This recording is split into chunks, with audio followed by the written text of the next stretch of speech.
Tia from Saskatchewan here today. Hey, Blue Ball. Today we're going to be talking about Bill C-234, all right? But I'm going to do this video different today, and I'm going to try and retain viewers by not swearing and just try to talk a little more regular. So bear with me if you will. Here we go. So Bill C-234 is basically Bill C-206 that got killed when Trudeau called the last election. And what it is it's an amendment to the carbon pricing in Canada here, which would exempt on-farm fuels from carbon pricing. And you're like, Quick Dick, what are you talking about? The Liberals are telling us that most farm fuels already are tax exempt. Well, to a certain extent, yes. If you've got your farm fuel application filled out and submitted, that means that marked diesel on the farm and gasoline that we use to run the augers are actually exempt from carbon tax. But fuel that we use in here is not exempt from carbon tax. This is propane that we use in our dryer. You could also use natural gas. Those are both subject to carbon tax. The thing on a farm is sometimes we have no option but to use this whatsoever. You can't leave your grain out in the wintertime or the wildlife are going to destroy it or it's going to spoil and there'll be nothing left when you get it there. And you can't put it in the bins when it's wet, because if you put it in the bin when it's wet, then it's going to heat, the bin's going to catch fire, you're going to lose everything, all right? So when we have to use grain dryers to fill these suckers full of crop that we want to market at a later date, we got to make sure it's dry when you go in there. If you don't have an option, then you are paying carbon tax, sometimes thousands to tens of thousands to hundreds of thousands of dollars on natural gas or propane. Same with people that are in the livestock industry. If you've got poultry barns that you need to heat, these are huge carbon tax expenses on a place here in Saskatchewan that gets cold where you have no other option to use heat. So Bill C-234 would exempt us from the carbon tax charge on propane and natural gas when we got to use the dryer and when we got to heat our barns and shops, so on and so forth. And then a lot of people are out there like, well, can't you just invest in better technology? Well, every time you do upgrade a dryer, you're going to upgrade to the next best thing that's out there that's the most efficient, because the goal of farming is to run it as a business. That's an input cost. So if you can burn as little propane as possible when you switch to your next dryer, when you need to upgrade this one, that's what we're going to do. Same with buildings. When we go to build the next barn or shop, you're going to go to the top technology that's available at the time and make it work. I mean, we're not going to go build an $8 million barn like they do out in Ottawa, but we're going to do our best to make it cost efficient for us here. It only makes sense. See, the thing about Bill C-234 is that it's actually made it through the House of Commons, which means it has unanimous support from sitting MPs that are elected by the population in Canada. And now it's in the Senate that's full of, well, to be honest, a whole bunch of overpaid politicians that are appointed there, and it's getting held up in Senate right now, which is our sober second thought. And it's being held up by Liberal-appointed independent senators for a whole bunch of crazy reasons. And without getting too far into the inner workings of it, essentially what's going on is there's a couple of senators that are being privately lobbied by Stephen Guilbeault, our Minister of Environment and Climate Change, who says if there's another carve-out on the carbon tax, he's going to resign, which, to be honest, I can't wait till that day comes or until the government's gone completely. But here's the thing. Canada is responsible for 1.5% of global greenhouse gas emissions. You've heard me say it a million times. It's almost a negligible number. But if you take agriculture specifically within Canada, according to our National Inventory Report, we're responsible for 10% of Canada's emissions. Yes, the graph says 8%, but then you got to add 2% to account for the fuel that we burn while we do it, right? Thank you for noticing, smarty pants. Meaning that we're responsible for 0.15% of global greenhouse gas emissions.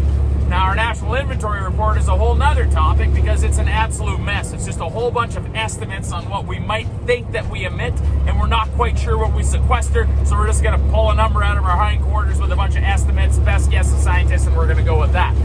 And running on those numbers, we are going to tax this industry when we try and dry grain or heat barns in the bitter cold. It makes absolutely no sense whatsoever. See, there's kind of some political games going on here. Now, go figure that would happen, because Liberals are saying, well, only some farm fuels are subject to carbon tax. But then Conservatives are saying, oh, well, if we get rid of the carbon tax on farmers, it's going to make Canadians' groceries cheaper. Well, not really, because when you look at, well, if you want to look at how supply management works, we're going to need a couch and a therapist to get through that. But in all reality, farmers are price takers. We just have to pay the carbon tax, because on all of our inputs over here, we start getting pressure on the carbon tax because they're subject to carbon tax. All of our machinery, everything that we use. Then we get charged a carbon tax if we need to heat our barns or if we need to dry our grain. And then over here, we have this pressure from this side of the market where we go to sell it because they're subject to carbon tax and they're only going to give us so much because they need to make a profit too. So we're just kind of the middle people kind that are right here in the middle with all this carbon tax pressure on it. And the only thing it's doing is making us less competitive with some of our biggest competitors on the world market, because we export most of what we grow here in Canada anyways. So really, What the carbon tax does to farmers is it makes it hard for us to do business. But that's what the carbon tax does to every business. It puts an expense on you that makes it impossible for you to compete if you deal outside of the borders of Canada. And if you deal inside of the borders of Canada, it just makes absolutely everything more expensive for the citizens of Canada. Am I making sense here? If our conservative politicians wanted to be factually correct, they would say that once these oats have been delivered here to the processor, Trudeau and Guilbeault need to remove their carbon tax on every process after this as well, because they have to start paying carbon tax, which cuts into our bottom line, and you're going to have to start paying at the grocery store. Then they truck it out on the other side of this place, and that's subject to a carbon tax. Then once they get to the grocery store has to add their part of the carbon tax on because they have coolers and they have heaters and they need to temperature control their store as well. Does this make sense? It gets added on everywhere. And then everybody's like, but Quick Dick, Tiff Macklin with the Bank of Canada said the carbon tax expense on groceries is just a rounding error. Well, have you seen how the Bank of Canada calculates on how the carbon tax affects the price of groceries?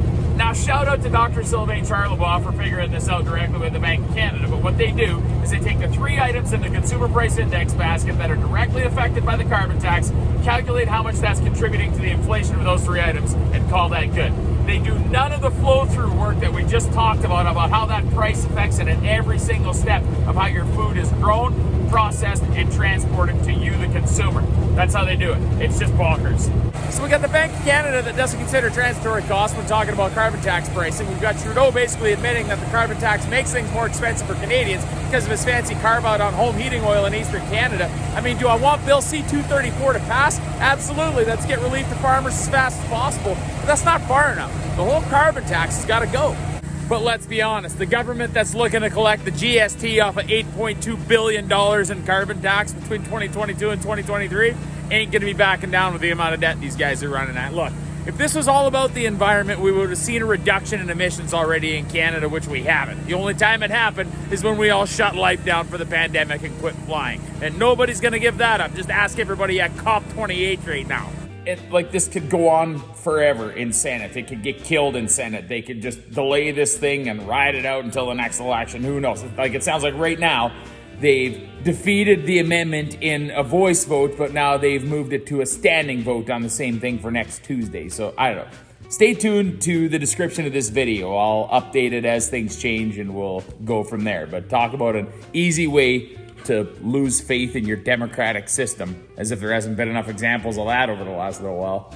This is Quick Dick and Blue Ball signing off, reminding you, once you start looking really close at the facts, you'll find emissions are not reduced by charging a carbon tax.